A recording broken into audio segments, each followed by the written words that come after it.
Hello mga kabibig! Welcome back sa ating bagong YouTube channel. Ito ang pinakamaingay na YouTuber sa lahat ng YouTube. Ako si Kabibig Maglabak-labak na ta with evidence. Dahil yata marami na ang galit kay Luistro, para yatang may napansin ang mga netizen ha. May napansin ang ating mga netizen na chismosa at chismosa, mga chismolism at mga chismalism. May napansin sila ang mga kabibingism. Ang napansin nila, ang nag-react sa mga posting daw ni Luistro ay mga African people. Uy! Talaga? African? Mga waka-waka waka-waka Oo daw mga kabibig. Mga African or the Africans. African troll farm. Ganun daw kadesperada si Jinky Luistro na magbayad ng African troll farm para lang talaga mag-boost ang kanyang mga posts at puro mga heart emoticons, heart reactions ang ibibigay ng mga African troll farm. Pero alam mo kabibig, si Attorney Sheila Season, dead ma sa bashers, dead ma sa mga parinig na Jinky Luistro. Nako kabibig, unahin muna natin itong African troll farm. Totoo kaya ito kabibig? Pero ang alam ko no, feeling ko lang hindi naman ganon si Jinky Luistro. Kasi wala na siyang pakialam sa mga bashers niya. Alam naman niya na may mga supporters din siya. Yung mga hawak mo ang beat, ganon.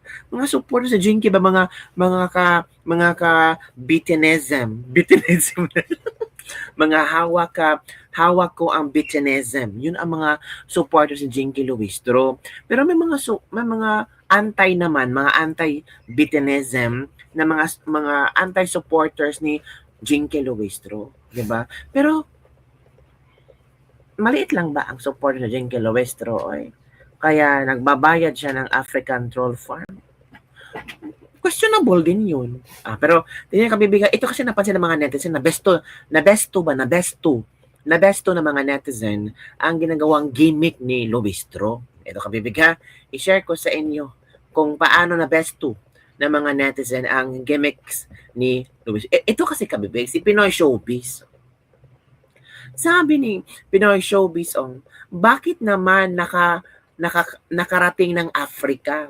Netizen, napansin na may mga African users nag-heart react kay Kong Luistro. Mga African. Bakit kaya? Binulabog ng maraming netizen online ang magkaibang post patungkol kay Batangas 2nd District Representative Jinky Luistro matapos sabi nitong fake news ang balitang nilamon siya ng buhay ni Attorney Sheila Season, ang lead counsel ng defense team ni VP Sara Duterte. Sa iba't ibang social media post, napansin ng ilang online users na may mga foreigner account at tila nag-heart react sa post patungkol sa mambabatas.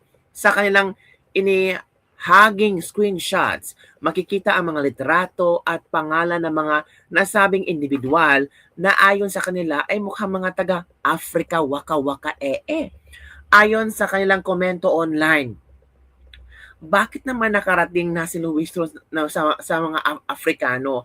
Pati sila invested na sa mga pangyayari sa impeachment? Oo nga no, naiintindihan kaya nila ang lengguwahe natin? Nag-heart react pa nga. Mga troll yan. Para pampadami ng react, para mukhang sang-ayon sila sa sinabi ni Luistro. Pero ang mali lang nila, African picture and name pa ang ginamit nila. Mukhang ang troll kasi nga naka-lock profile tapos lahat sila nag-react kay Luistro and gang. Unbelievable. Ayun kabibig ha. Ito ang komento mga kalahi niya.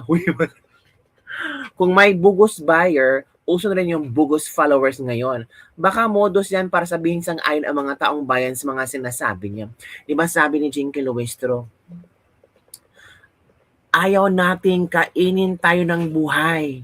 Ayaw ko na ang taong bayan na naman, ang mga sambayanan, naman. Sino ba yung taong bayan na yan? Kilala nyo ba kung sino yung taong bayan palagi sinasabi na Luistro and the gang? 'Di ba? Sino kaya yan? Sabi iba, baka nasa Africa yan, mga taong bayan na yan, o baka ito mga Africans na ito, ang sinasabi ni Luistro na mga taong bayan? Kayo talaga. Oo, bakit naman nakarating ng Africa si mga supporters ni Jinky Lewis. Wala mang problema kung mga puro Africans ang supporters at nag-heart react sa statement ni Jinky Lewis. Walang problema doon. Ay importante, ang alam lang nila yung word na fake news. pero yung content, walang alam yung mga African babies. Oy, wala silang alam, kabibig. Oy. Diba? On the other hand, kabibig, nako, bilib na bilib talaga ako ang Attorney Sheila Season, kabibig. Ang galing magsalita. And the same time, alam niya kung ano sabi niya, kabibig. Oh, ito muna, kabibig, ha. Ito muna ang ating panoorin na hindi na struggling sa Jinky kay Attorney Sheila Season. Kayang-kaya nila si Attorney Season, sabi ni Jinky Luistro. And I believe talaga, no? Oh, ito na. Ito. The House prosecutor, allegedly, the House prosecutors were struggling to keep up. Can you clarify that part? We are not struggling. Oh. We are very much prepared. But as I have said, it has been our position to have this pre-trial conference in an expeditious manner.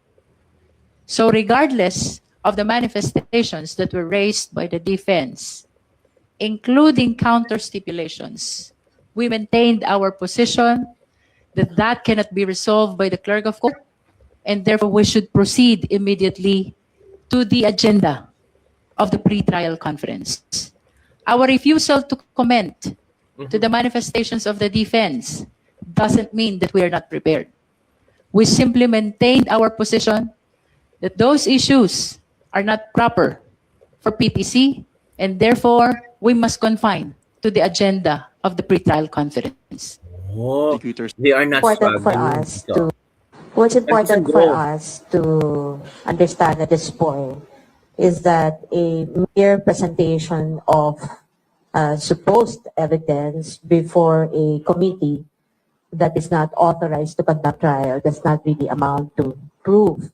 And the reason for that is really simple. It's because every evidence, whether it's something that you present in an ordinary case or in this case in an impeachment proceeding, must still survive scrutiny.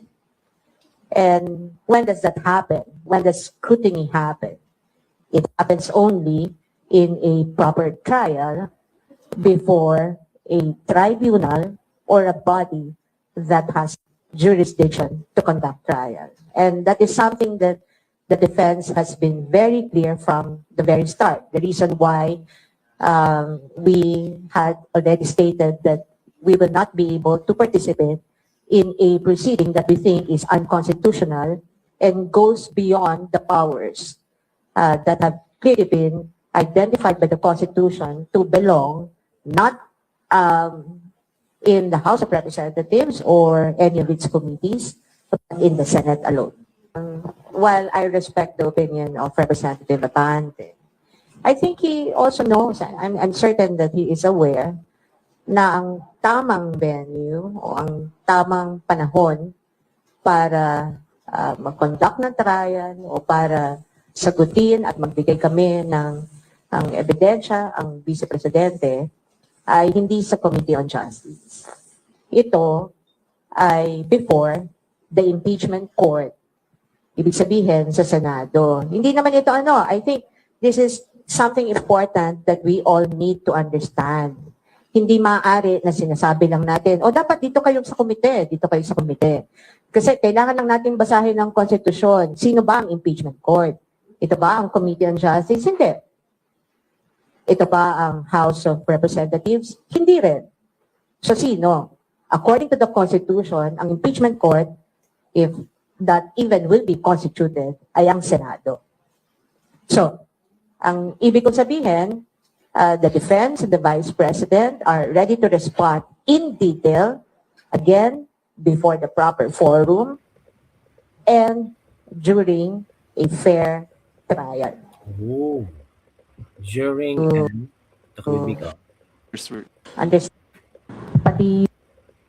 pati yung notice or yung desisyon ng COA on the appeal of the Vice President at ng ibang respondents doon sa confidential funds. Bigla na lamang doon sa komite, sinabi na denied na, no? Which, that's fine. Kung sinabi nila sa unang hearing, April 14, am I right? April 14, na, wala na deny na yung appeal ng Vice President. And I think you've seen, no, some of the personalities na they were claiming, oh, final na ba yan? Final na ba yan? Of course, hindi final. I think alam naman yan ng komite na hindi yan final. Alam din yan ng COA na hindi pa yan final. In fact, I can recall na sinabi ni Attorney Camora na meron pang remedyo. There's still a legal step that can be done by the respondents in that appeal to elevate it, no, to the Supreme Court or to question the decision of the COA. So, hindi pinal.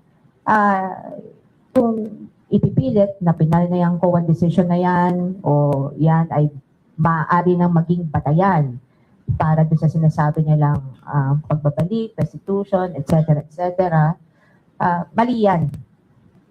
Mali. I mean, I invite you all have access to the internet. You will find na hindi yan pinal. At kung sino man magsasabi na pinal yan, ay hindi nagsasabi ng tama. Oh, grabe, no? Astig talaga si Attorney Sheila, no? Talagang alam niya ang bawat galaw, bawat depensa nila, ihahain sa prosecution. Yun na ha. Maghintay-hintay kayo prosecutors. Di ba? Ang mga prosecutors na iyan, hintay-hintay lang kayo. Kasi Attorney Sheila, ready sila mga kabibig. Hindi sila matatakot kay Luistro. Never, duper. So yun lang po kabibig ang ating lebak-lebak for today. Basta si Luistro, meron na daw African troll farm. Huwag kayong ganyan kay senador ba? Kung tatakbong senador si Luistro, iboboto nyo ba? Uy, may mga epalism. Kung tatakbong senador si Luistro, iboboto nyo ba? Ako hindi. Sabi nga ng iba, si Luistro daw, si Jinky Luistro, ang makabagong Miriam Defensor. Saang banda naging Miriam Defensor yan? O, yung iba kasi, yung ibang supporters, the modern Miriam Defensor is no other than Jinky Luistro. Ay talaga. Really? Is it really? Ako, walang makakapalit kay Miriam Defensor, Senator Miriam Defensor Arroyo. At Santiago pala di Arroyo. Uy, Miriam Defensor Santiago. Ano bang Arroyo? Sino ba yun? Miriam Defensor Arroyo.